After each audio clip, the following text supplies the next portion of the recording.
So I think the hunt for income for me is all about making sure that you're trying to protect the purchasing power of your wealth. There's no doubt that central banks around the world want to have a certain amount of inflation, and that inflation will erode your opportunity to save for your education or your healthcare or your pension.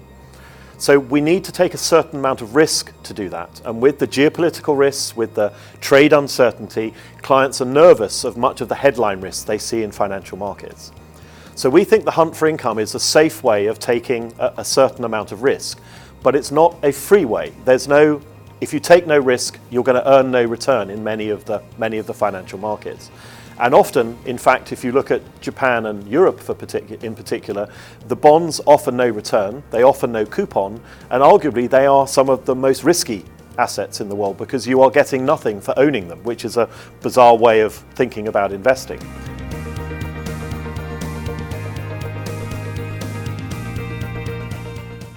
So if you're prepared to take a certain amount of risk, we would look at US corporate credit, because the companies are clear, they're publicly quoted, and they are audited. So the governance around the cash flows that you are investing in is very clear.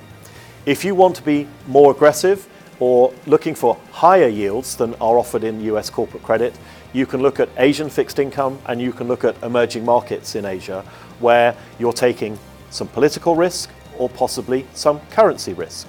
But the key inside hunting for an income is you have to take some risk, otherwise you get nothing. But the reason we like income ultimately over potentially investing in some equity markets is that bond markets are traditionally less volatile, and therefore the risk you're taking for that return on a volatility adjusted basis is lower than if you hunt for income in the equity markets.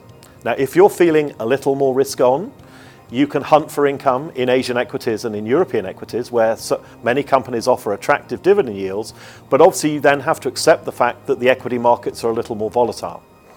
But the key thing for all our clients globally to understand is that interest rates are very low, they are likely to stay very low, and therefore they have to understand that they have to take a certain amount of risk to earn the return. And that's the sort of calibration that we're trying to get them to think about when they think about the risks they want to run in a hunt for income environment.